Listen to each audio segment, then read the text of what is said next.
Yeah, John and I had a chat before I put this session together, and I think we did touch on the fact that quite often, you don't realise that you're a volunteer, and you don't realise some of the things that you're doing actually falls under that kind of remit of volunteering.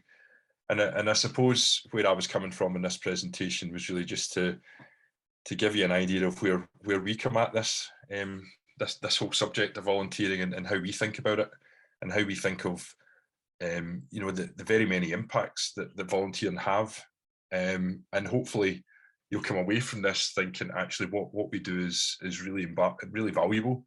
It's really important. It's something that we should protect as well. So anyway, without further ado,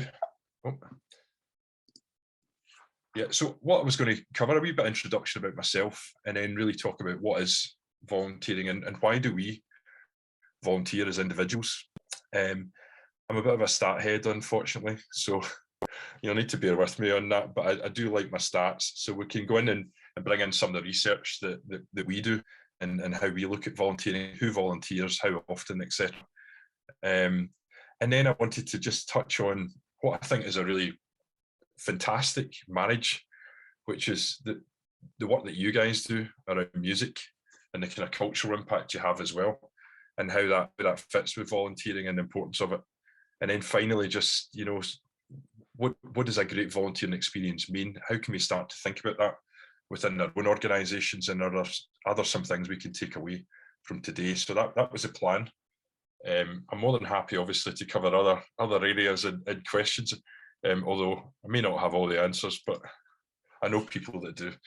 Okay, a bit of an introduction to myself. I'm CEO of Volunteer Scotland, and yeah, at different times I've been a volunteer as well, and I don't think there's anything particularly ground-shattering in what I've done. I was on a board and a treasurer for a local cycling charity for many years. I've helped out through my son's various activities as well as a parent, and I feel that's a pretty sort of well-trodden path for many of us. That's how many of us end up getting involved in volunteering, and also I typically help out with neighbours and so on, elderly neighbours, and more so during COVID as well, which is another point. So I'm not the world's greatest volunteer, because I just don't know what that means. Volunteering gives me something, and when I do it, I struggle to find the time, I must admit, and that's a challenge that everyone has.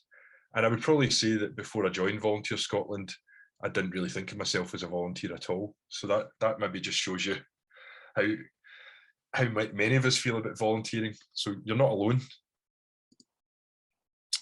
So what do we do? As an organisation, we're the National Centre for Volunteering, and we've got this neat mission statement. We're actually all about encouraging more people to volunteer, and we want that to be a fun, enjoyable experience. We want them to volunteer safely, and there's something in there about volunteering regularly as well. That's where the benefits come in, if you can get into that kind of regular volunteering. What do we offer? As you'll find out today as we go through the slides, you'll see a bit of what's on offer. We offer research, and we try and demonstrate the kind of wider impact of volunteers. We help develop skills, and we do that through our standards that we're involved in and help run in Scotland. And again, we'll kind of touch on that, but we also offer training, as do other organisations in this space, and tools and policies and guides and so on. We also offer a one-stop gateway. So our website is a kind of aggregated website across all the local authority areas, and we pull together all the formal opportunities that we can into one area, so any volunteer can come onto our website and find a volunteering opportunity. We also support organisations to help them advertise and so on through that function, all free, I should say. We provide an expert disclosure service, so we do that on behalf of Disclosure Scotland for voluntary organisations. So part of our function is actually around PVG checks and so on. And we also just promote and grow volunteering through partners, funders, government, policymakers, other stakeholders. We do things like today, I suppose, which is to try and just discuss that wider impact and talk about what volunteering means.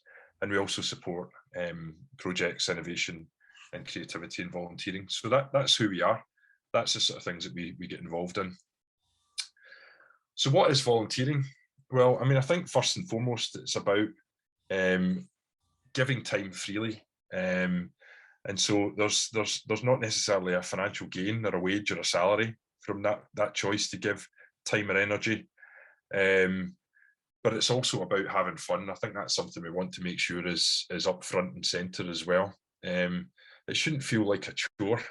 Otherwise, as a volunteer, you've got the option not to volunteer. You've always got that option. You should never feel like it's you're mandated or you feel compelled. It should always feel like a free choice. We have something called the Volunteer Charter, which we'll touch on a wee bit later, but it kind of sets out what we see as being the ideal relationship between volunteers and volunteer involving organisations, and it is that idea of one of equity. We're treated the same. There's not a one power dynamic above another kind of thing, and so there's trust and there's respect there. As I say, it's about this idea of free choice is very, very important. But there's also something there about how we think about volunteering roles. So it's definitely not about tasks to be done and find an army of volunteers or that hero volunteer who's going to do it all for us. It's actually more about thinking about volunteering from the perspective of the individual and really trying to understand their needs and interests as well, and trying to marry the interests of both parties. That's where volunteering really works. If we go into the government website, they're actually a lot clearer, and it's quite useful about what a volunteering is and what a volunteering isn't, because you can actually inadvertently stumble into employment contract territory if you're not quite clear on where the delineation is with volunteering and paid work. So it's clear you're not paid for your time. You may get money to cover travel expenses and so on. And those types of expenses normally limited to, as you'd imagine, travel, food, drink, but also maybe some equipment you need. You can be classed as an employee or worker rather than a volunteer if you get any other payment, reward or benefit in kind. So that takes quite a sort of clearer view on at what point actually do you start to stumble into employment. And that can even be the promise of a contract or paid work. And volunteering is a wide church, so to speak. We've seen a lot of that through the COVID response, which has been absolutely astounding. But a lot of that COVID response has happened in the kind of more informal side of the volunteering spectrum, where as individuals we're helping our neighbours, we're helping deliver prescriptions and food and so on, certainly at the very start of the crisis. But more sort of ordinarily outside of a pandemic, it might just be about putting the bins out, etc. And that spectrum goes through into the sort of things that we do spontaneously with others, donations, providing food, and more regular stuff, gala committees, baking for school fair, organising, just those kind of looser community coming together almost in a peering sense to just organise things for mutual gain. Pantomime's an example. And then you're into the kind of more formal side, which many organisations are in. That's where you've got an established organisation, and volunteering takes the form of volunteering roles and so on. And yeah, we really start to think about how we manage our volunteers within that context. So we go from quite informal right through to formal, and it's all part of volunteering.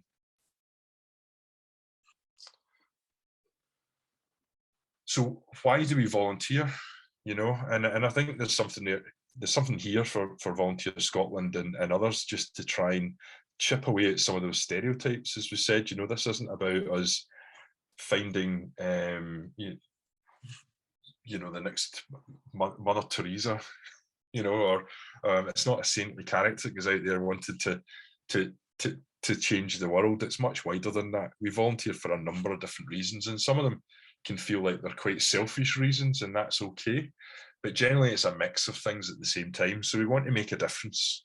Yeah, and a lot of volunteering happens through organisations that touch us in some way, whether it's through a parent or family member who's maybe been stricken down by illness or a particular type of illness, and we end up getting more involved in understanding that, getting involved with the charities around that, and then we want to help out and give back and so on. So we can want to make a difference in our communities, for different reasons, but also there's something there about it can just be gaining a bit of confidence. It can be getting out there into the community again. It can be about developing connections as well. So it's what you can gain from this. It's not just about what you give, it's about what you get as well. It's a two-way street. So volunteering's great for meeting people. It can be great when you move to a new place and just to start to build those networks as well. So certainly being a part of a community, making connections and so on, very, very important. Learning new skills is certainly something that's very necessary for at different times in our lives, and certainly for young people. Volunteering can be great at just demonstrating skills and helping to develop skills and so on. It can be used within gaining other qualifications, or it can be used in terms of employment and so on. And it can be about taking on a challenge. It can be about challenging ourselves, trying to achieve something. Quite a lot of our visits to our website, funnily enough, time with around about January time, where a lot of people actually think about what would I like to do over the next year, and what are some of the challenges I'm going to set myself. And volunteering certainly falls within there as well. And it really can, push you in different directions to take you out your rut and let you experience, just new goals, practices, hidden talents, and so on. And as we said before, having fun should be in there as well, but why we volunteer. These are just a few quotes. We quite often gather these quotes round about Volunteers Week. Each year we go out and we ask volunteers to tell us their stories and so on. We do that on an ongoing basis, but certainly in Volunteers Week gives us that chance to really hear from volunteers about how that's making a difference. And you'll see some of the quotes there, actually reinforcing, I can pick it up and put it down when I need to. It's really, really important that volunteering allows you to do that, to be able to get involved, but also when life gets in the way, that you're able to step back as well. And it's important that you can make a difference, as Rachel's talking about there, helping others find their own paths in the world. And that's something that, Rachel's really feeling the benefit of that for herself as well, really feeling that kind of connection to the impact for the beneficiary. And then there's that idea of the relationship between how a service has benefited you directly or someone and then that leads you into volunteering as well. Call that the kind of participation to volunteering pathway. And as Liam talks about there about the relationship with his own befriender is taking them into that space of befriending themselves. And there's wider impacts from volunteering as well. Now, it's not just about economic impact, but sometimes it's important for us just to stress just the impact that something like volunteering has across the nation. In 2018, we contributed somewhere in the region of 361 million hours, and we equate that to about £5.5 billion of economic impact to the local economy on an annual basis. So it's no small shakes. It's probably, well, I'm pretty sure it is bigger than oil and gas, although that's something we want to be bigger at anyway as we move into the kind of the climate focus moving forward. But you can see just what an impact this area has. But if we thought that this was just about economic impact, we'd be doing it a disservice really, because the impacts go much wider than that, and it becomes more difficult to measure those other impacts. You can measure them within your volunteers, you can measure it on an individual basis, but as you start to kind of try to aggregate that up, it becomes more difficult. But certainly physical and mental health and well-being important benefits. The social benefits we get as well, more cohesive communities and so on top of those instrumental benefits, the kind of latent benefits that you get from volunteering, not just the time, but the skills development, where that then takes people within our society, what they're able to do moving forward. So there's an awful lot of impact that goes just beyond a figure. So now we're into the who volunteers. I'm just going to take a sip of. So this is me now in my stats environment. So again, I'll just apologise in advance because I do kind of get carried away with the stats side. So we talk about, remember the spectrum we talked about there, the informal volunteering side is really down at the enablingness, and the formal volunteering side is really involved in volunteering with an organisation or a group. So you're volunteering through those kind of more formal roles and settings. So formal volunteering is somewhere in the region of 26% of the population. This is looking at our 2018 statistics. So 26% of the population volunteered through those organisations.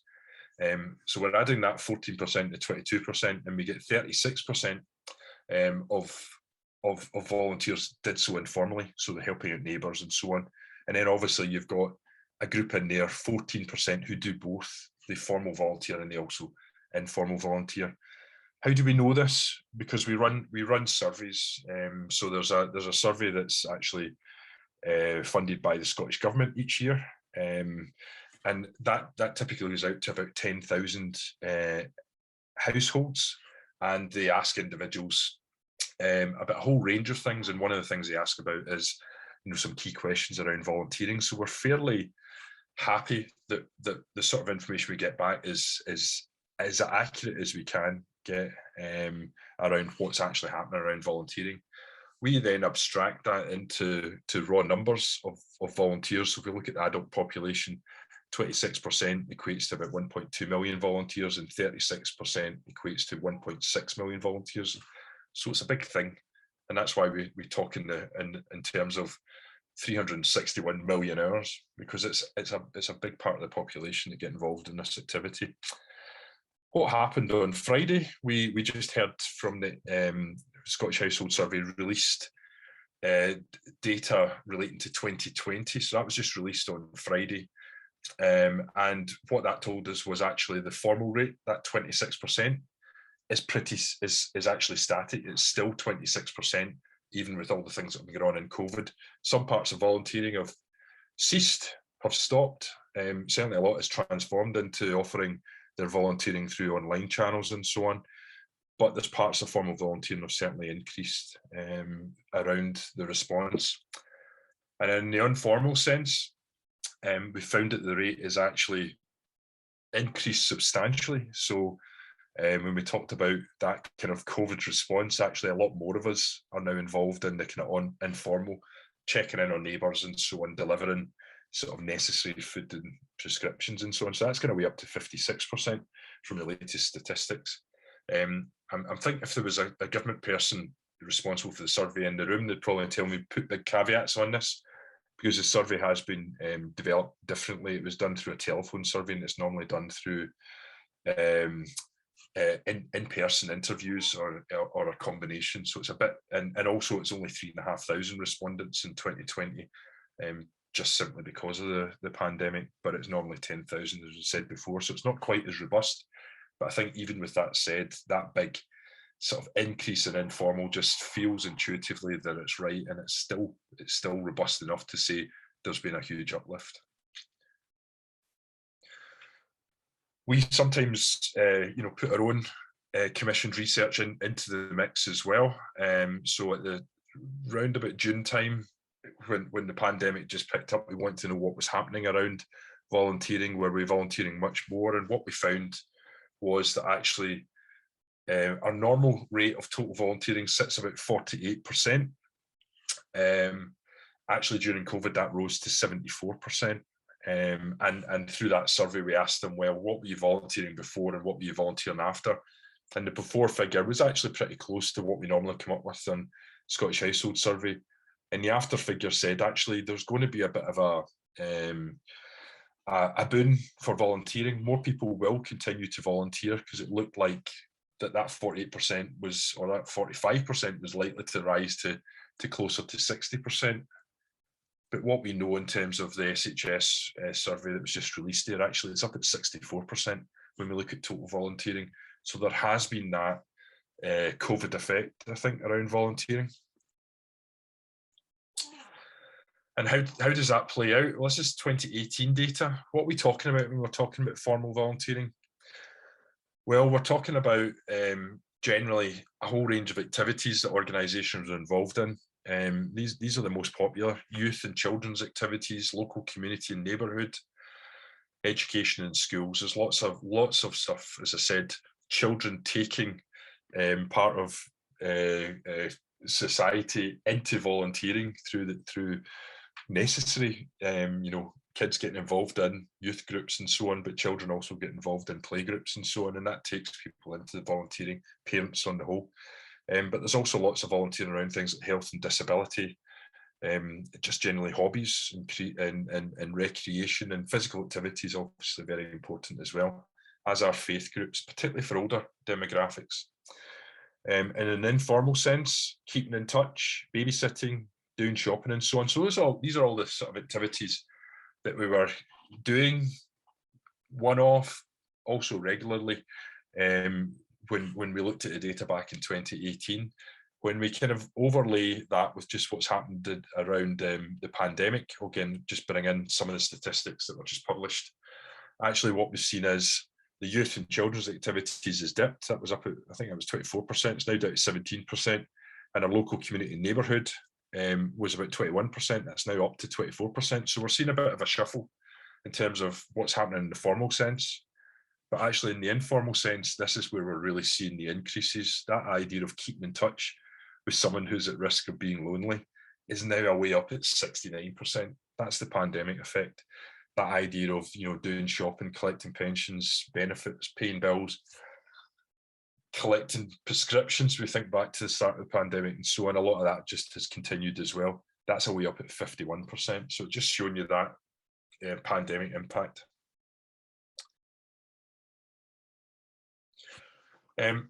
So we think about volunteers, we might be thinking actually everyone kind of volunteers the same and we're all the same around what we give and so on, and that probably wouldn't be right. Think about this in terms of a Pareto, or think about it in terms of what we're calling a civil core. So what you've got is you've got a minority of volunteers who are actually providing many of the hours, for want of a better term. So around about 18% of volunteers in formal settings are actually providing 64% of the hours. So you're talking about high intensity volunteering, 16 plus hours in the last 4 weeks. So that's quite a lot in volunteering terms. And similarly in an informal sense, 17% again are providing almost 70% of the hours. So what we've got is this concept of, not everyone is volunteering at the same levels as we might imagine when we deal with something as complex as a population. But actually you've got a small minority of individuals where volunteering is very much integrated into their life. There's a lot of hours in there, and I guess there's dangers in there, and that's something we're cognizant of as well. That civic core isn't an exhausted, burnt out civic core. That actually, they can step back if they need to, and they don't feel that this is all on me and I can't walk away, and that can sometimes be the case.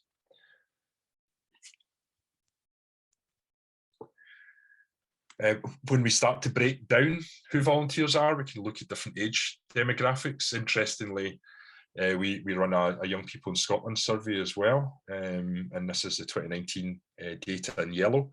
But we see about half of young people volunteer.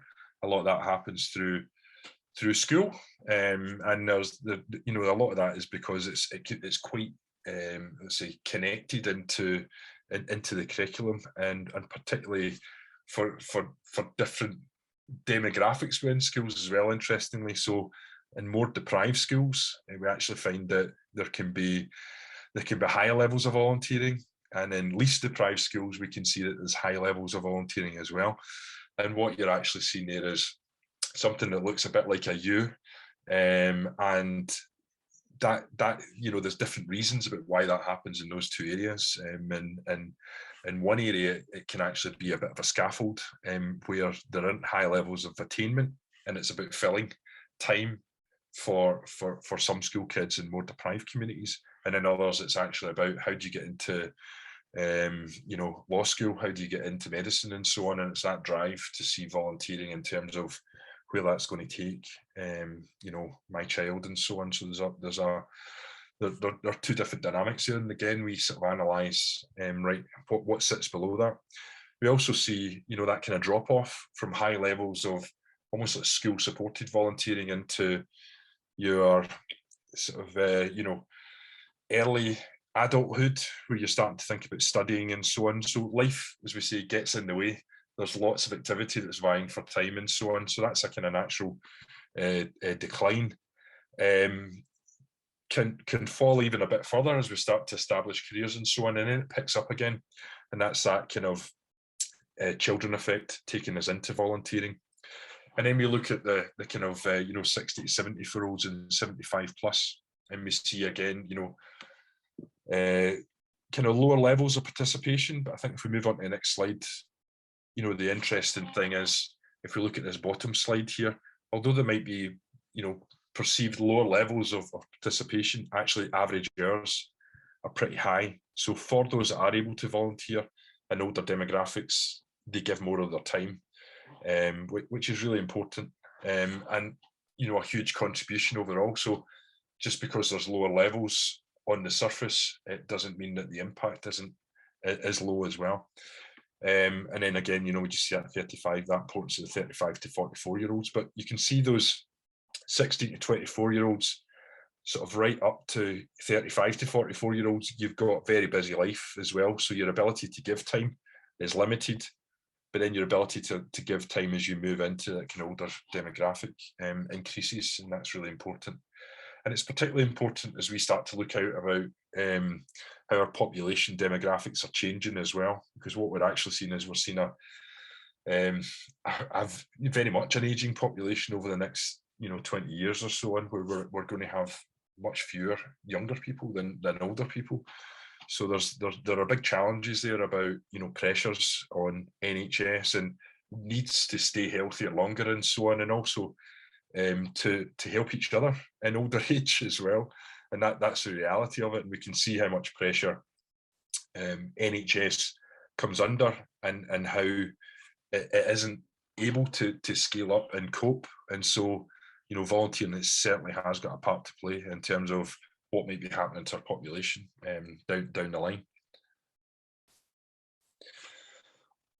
An important aspect for us is to see, well, actually, where are the barriers to volunteering, and how do we ensure that volunteering is a free choice, that it's a choice equally available to everyone in society. And so we look at things like volunteering by index of multiple deprivation, so SIMD, so the most deprived areas in Scotland, 20% of areas in Scotland would be in Q1. The least deprived areas in Scotland would be in Q5. And what you see is, in terms of participation, almost a straight line, 20%, 21% in Q1 and Q2, so this is formal volunteering, up to 31% in Q5.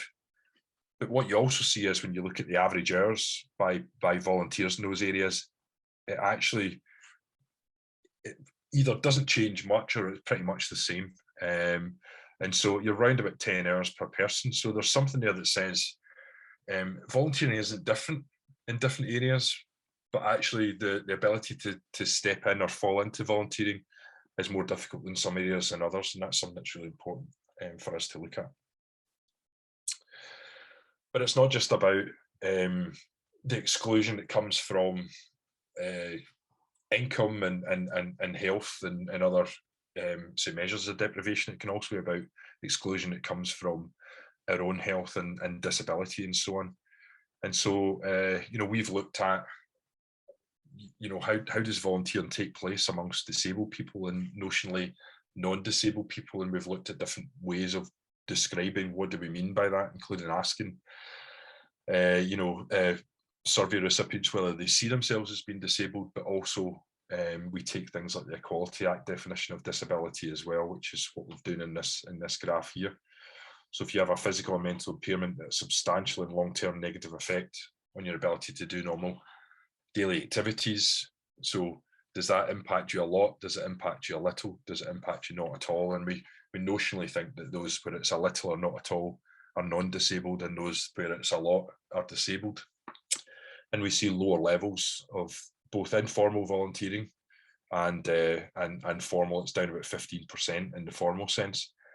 If we were to look at the average hours that were conducted by those disabled people, that 15%, you would actually find that those hours are higher than average, which is a very interesting statistic in its own. Again, it reads into something that says that potentially there's a participation hurdle there, and so access to volunteering becomes really, really important. And it takes you into complex territory as well, because some of those barriers and challenges for disabled people to enter into volunteering are very much the same barriers and challenges as to enter into work.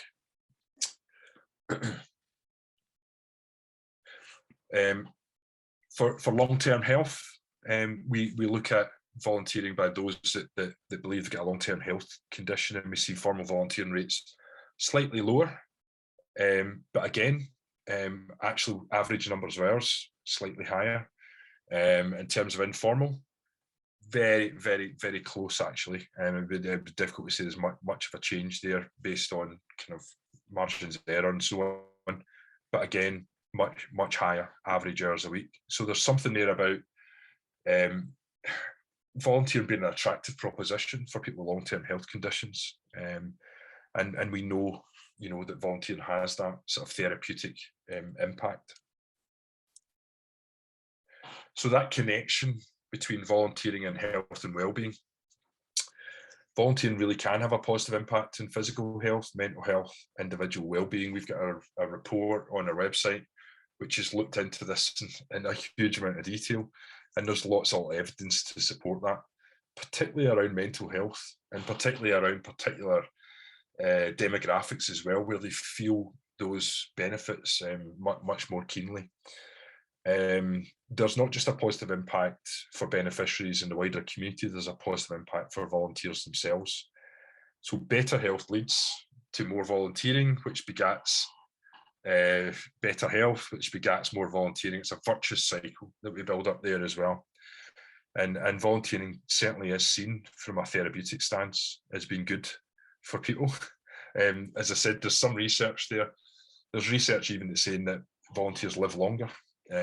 So there's some support for that as well. So again, it's important to look at how volunteering has, or what potential volunteering has at different stages of our life. As I said, physical ill health affects us differently based on age, as we know, as I know, as I'm getting older. So actually, it doesn't affect young people so much, physical ill health, but as you start to get older, yes, it does. And I say volunteering has got a part to play there, and directly, but also indirectly as a beneficiary. But it really gets interesting when we look at other types of indicators of poor health and well-being. So we look at something like mental ill health. Actually, that affects young people disproportionately. And so when we think about volunteering for young people, we should really be thinking about the mental health benefits for young people as well, and trying to really sort of design that into our thinking about wider impact and so on.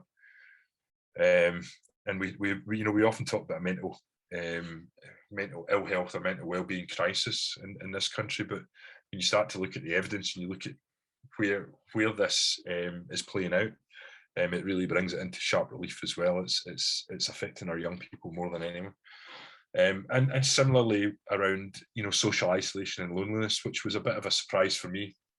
Okay, you've got those middle groups and it affects us all on one level, and I fully expect it to affect older ages as well, as the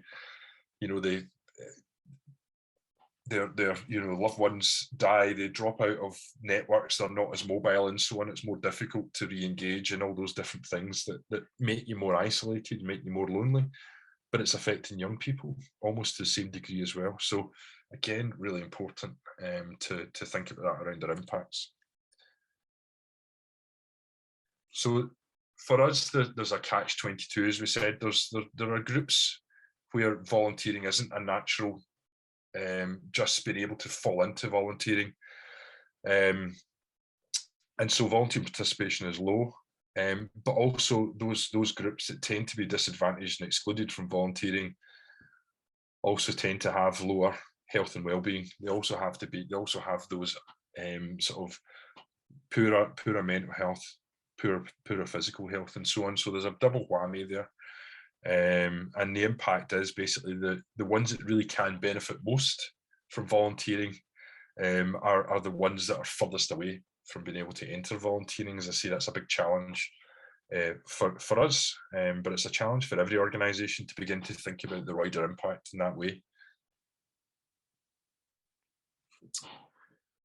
And that moves us on to what I think is just fantastic, the work that you guys do around music, around where that sits, around our wider culture, and and how that, we talked about the impact of volunteering, but we're actually talking about the impacts of music as well, in very much the same way.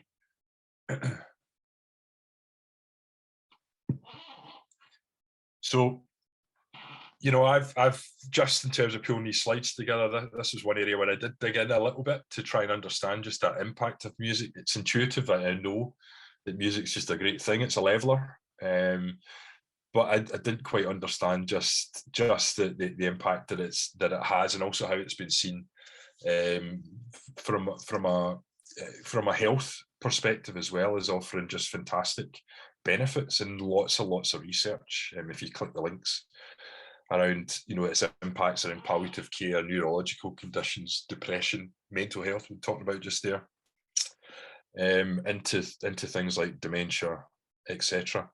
And it's no surprise then that many hospitals have introduced services around music and art therapy and so on, but also volunteers very much involved in making sure that those services can function and can work. Also, there's a bit of research found around the Big Noise programme, which we'll jump onto in a wee second. That is a Systema Scotland work around the youth orchestra in deprived areas. But that review just highlights the impact that music has, and for different demographics, and also hitting that kind of cross section around deprivation as well. So taking part in immersive instrumental music tuition in the orchestra programme is having real positive impacts on the kids' well-being, but also their education, their ability to learn, and their development of social life skills. So it's showing you that wider, more holistic benefit that's been imbued on participants, and volunteers again have got a part to play in there. And interesting, I just picked this up from Cultural Learning Alliance in England, which showed just the lack of acknowledgement of that from a policy perspective as well. Those budget cuts around music provision at A-level and so on, and the communities that are being affected are those communities where you absolutely need music in there, So we're not thinking the right way around this at a national level, and that's why the work that you guys do is so important, I think, as well. The other aspect of this was, looking at just that impact of culture in the wider sense.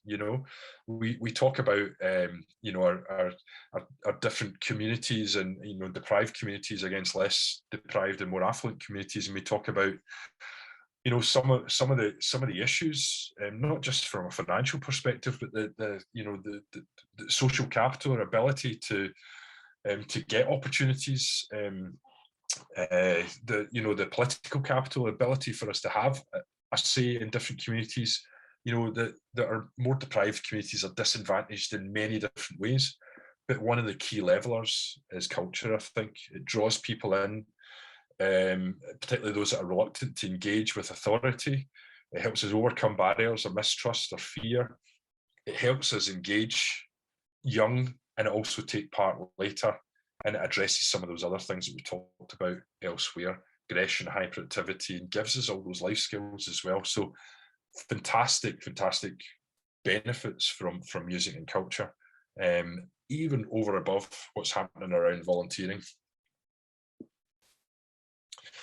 So some examples. So this was actually me on Friday afternoon. So I put the slides together saying, right, okay, well, I'm going to look on our website and do a test and say, what are the volunteer opportunities we've got around music? And they're not, I wouldn't say there was certainly not hundreds, but there were a few. And I was interested, well, where are volunteers really making a difference around music and culture and so on? So, well, strictly just speaking to keeping it to culture, to music, sorry. So as you might expect, Systema Scotland campaign, as we talked about before, the Big Noise Orchestra and so on, which I think takes place in Torry. It takes place in the Rap Block, which we know because that's where we're located in Stirling, and I think it's in Glasgow. Someone's going to tell me that I've not got that right, but I think it's like East End of Glasgow as well. So there's 3 areas where that takes place, and it's the more deprived areas. It's for kids where it wouldn't be normal just to fall into picking up a violin or whatever else, and they're doing that through this project. And the volunteers, and there's opportunities on our site at the moment.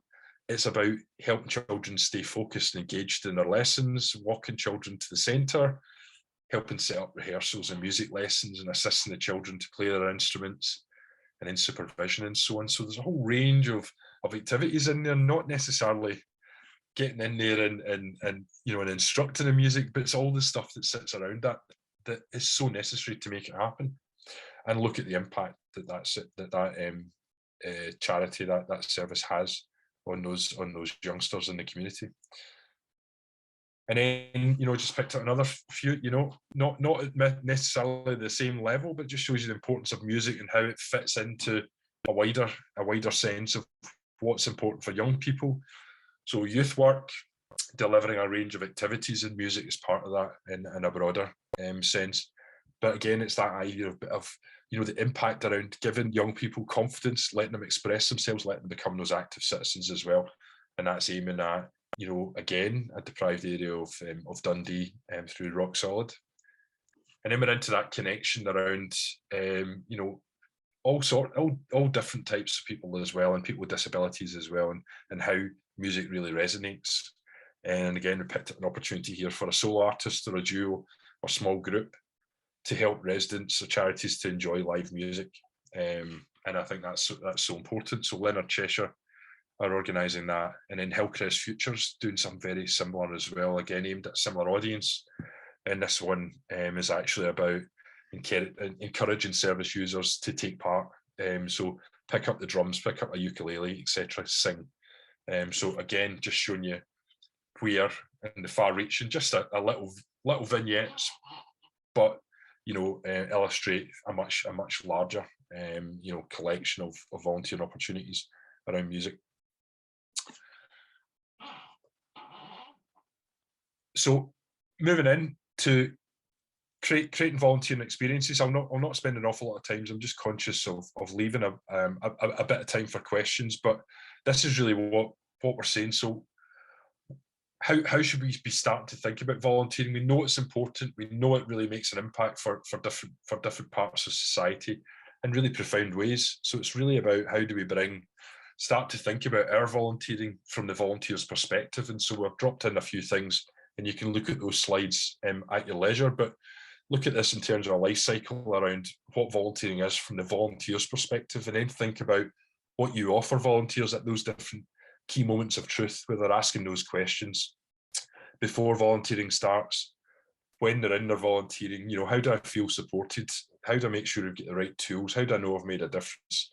Right through into, how do you choose what the next right steps for me, so that I can be helped into that thing that I wanted volunteering to help me to do. And that can be in a personal approach. It can be group and peer settings. It can be through training. It can be through the organisation and the policies on expenses, etc. It can be as simple as actually saying thank you, on a daily basis. It can be about asking for ideas and opinions and sharing constructive feedback, or it can be more sort of formalised recognition as well. And it can be through some of what we think leadership is, and what we'd like to set out a leader is in our organisation as well. And we offer some support. You know, we offer that support for organisations across Scotland, and our idea is not just to offer it to those that are at the very formal side, but actually to offer it to those that are at the semi-formal side and further back as well, through things like our volunteer chapter, our volunteer-friendly standard, and also, as we at an even higher level, the Invest in Volunteers standard that we support and run and organise across Scotland. I'm not going into detail, but you can have a look at the volunteer charter at your leisure about what those 10 principles are, and we ask organisations to sign up for that. And certainly if you promote any opportunities through our website, we ask that you have signed up for that before you promote those opportunities. Have a look at volunteer friendly in terms of, you know, what's involved there. And then similarly with investors in volunteering, which is another formal step where there's formal assessment and assessors come in and really look at your organisation. You know, have a look at that and see if that's a good fit as well. And again, we can help direct you to the right resources. So just to sum up, I suppose, you know, volunteer makes a difference to you, to us, to volunteers. It makes a difference to local communities, and it makes a huge impact to society. With music, it's a marriage made in heaven. It's music, it takes us into areas. It's a Heineken. It reaches the parts that other services just can't reach. It touches us irrespective of age, background, education, disability, or perceptions or stereotypes around ability. Most of us volunteer through word of mouth. Volunteering depends on connections and networks, being asked. We're not all asked. We don't all have that opportunity for someone to nudge us or to know someone who volunteers. And volunteering faces the same pressures and structural inequalities as wider society, and there is a participation hurdle. So a good question for all of us, I suppose, is what can we do to unlock these wider benefits from volunteering? And the stuff maybe for you to take away: recognise your volunteers, that's a great start. And it's as simple as remembering to say thank you. Involve volunteers in all the decisions that affect them, and that's a good rule of thumb, because as volunteers will help you create the best experience for volunteers. Ask the question, how can we make it easier to volunteer more flexibly, more inclusively? Consider links between participation and volunteering. Those that listen, take part in your concerts, find ways just to get them more involved. And those links between formal and also informal volunteering opportunities as well. And strive for that 5-star experience, I think, but don't try and do everything overnight. So start with the volunteer charter, have a look at volunteer friendly, and then take it one practice step at a time. And last but not least, focus on making volunteering fun. Volunteering is a free choice, it's freely made, always remember that. So keep doing what you're doing, you're making a bigger impact than you'll ever know. And that really takes us to the end of my slides, and I'll just open that up for questions.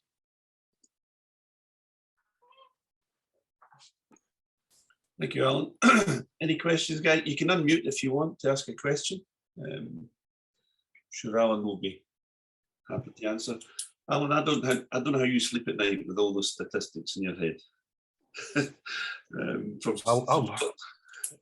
I love statistics, and I suppose because we're a really small organisation. I mean, we're 40 staff, and I would say probably about half of them just deal with the disclosure side, just the PVG side.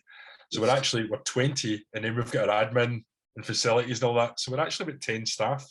Wow. And we're actually trying to then say, how do we manage, you know, this massive, you know, thing that's got all these impacts and millions and millions of people taking part.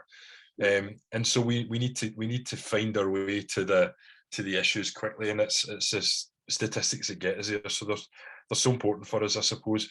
But it's then, once we've got that stat, it's actually then saying, how do we get the people in the room? Yeah.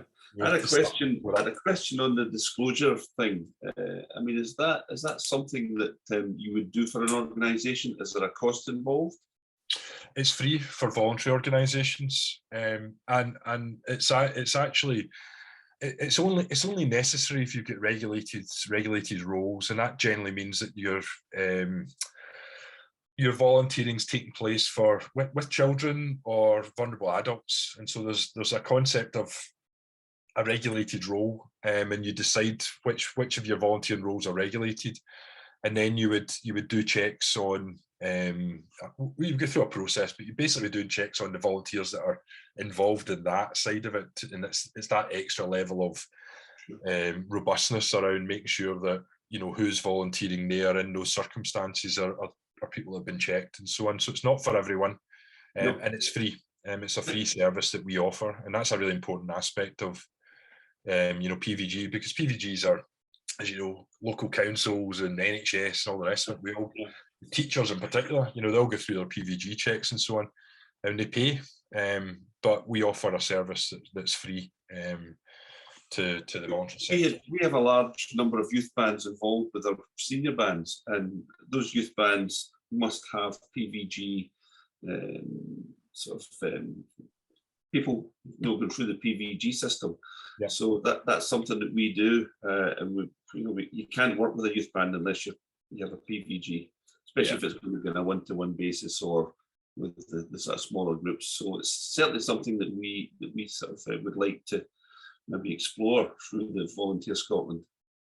Yeah, I think that's good. I mean, we offer sort of different types of sessions as well on PVG, and help you get to grips with what it is, rather than have to sift through all the data. So I can certainly put you in touch with sessions that are coming up, and it's usually a good opportunity to ask questions, and I always think there's no bad question, and I generally do ask all the daft laddie questions as well. So there's no fear on get in there thinking, oh, I really need to read up on this before I arrive. It's like, no, just go in there and ask a question. It's the best way to learn,